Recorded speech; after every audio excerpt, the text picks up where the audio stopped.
Australia-focused ECR Minerals, Epicode ECR, will shortly commence production at its 100% owned Raglan alluvial gold project in Queensland. In what is set to be a transformational year, operations are already underway in the main historic river channel, and these could potentially recover just under 1,000 ounces of gold in phase one of what will be a multi-phase project. But what will this mean for the share price and potential upside for investors? Mining analyst Ryan Long joins me today to examine the investment case. Hello, Ryan. How are you? Hi, Alan. Thanks very much for having me on. It's our pleasure. It's our pleasure. So, Ryan, you describe Raglan as transforming ECR from an explorer into a revenue-generating producer. How significant is that shift for a company of ECR's size? Well, this is more of a small step rather than a giant leap for ECR.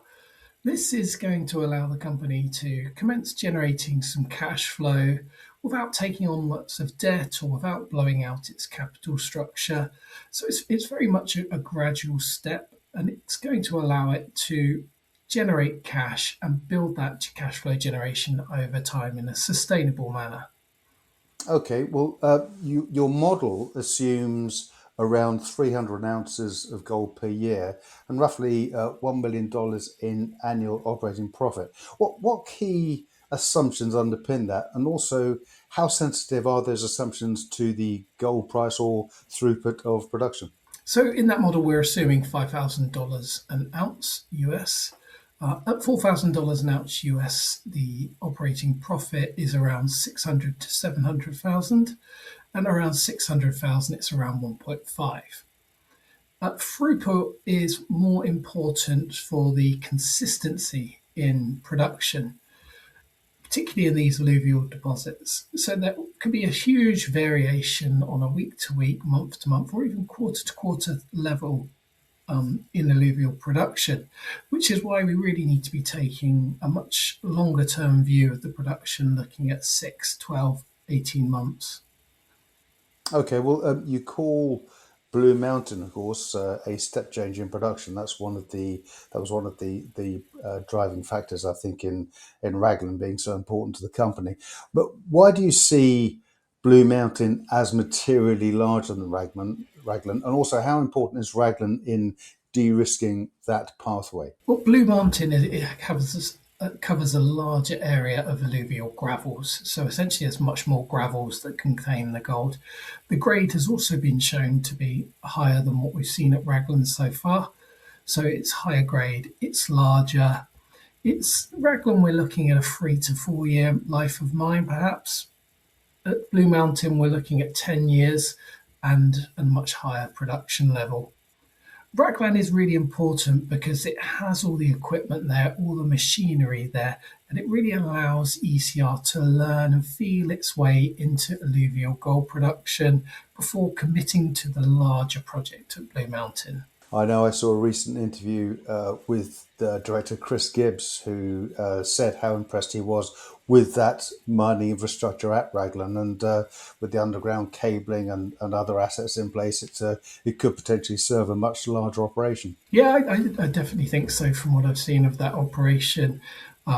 Whether it can be moved or whether a separate plant will be established at Blue Mountain, I think that's still under consideration. On to price targets, Ryan. You initiated with a 0.56p price target, around 100% upside from where we are now. What do you think the market is currently missing about ECR? I'm not really sure if the market is missing something about ECR, but I think it's very risk averse still at the moment. And I think given time and as ECR continues to demonstrate its production levels and can prove for the longer term that it can produce gold and generate cash flow, it'll encourage more investors towards the stock. Okay. Well, of course, another driving factor behind this is the 76 million Australian dollars available in tax losses to the company. How meaningful do you think that is to early stage profitability at Raglan and also the free cash flow? I think it's really important both to the early stage production and even to the longer term production from Blue Mountain, because it's going to ensure that all that cash flow can go back into expanding operations, funding exploration, establishing operations at Blue Mountain, and it just reduces and means the company won't have any tax liability in the near term or the medium term. Okay. Well, your thesis, of course, centres on production funding exploration. How attractive is that model in reducing dilution risk, and also while it advances assets like Lulworth, Bayliston, and so on? I think investors' biggest reluctance with exploration businesses is always that they're cash consuming businesses. So if you can generate an exploration company that is able to sustain itself and doesn't need to raise cash flow for exploration programs, you're in a very good place. And I think that's something the market will recognise. Of course, looking forward now, the next 3 to 6 months, pivotal year in many ways for ECR, and also a threshold time for the company. What milestones do you think the company needs to deliver that will justify a higher valuation from the current share price? I think consistency is going to be key from the company, being able to show, over successive quarterly periods that they can produce and recover significant levels of gold, that they can generate an operating profit, generate free cash flow that can then be deployed to their other exploration projects is really important. I think the exploration projects are ECR are where their much bigger upside comes from, but it's in the near term demonstrating reliability that's going to be very important for the company.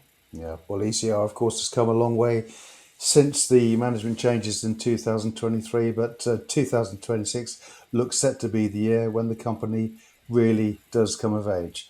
Dr. Ryan Long, many thanks for joining us today and providing your perspective on ECR Minerals. Thanks very much for having me, Alan.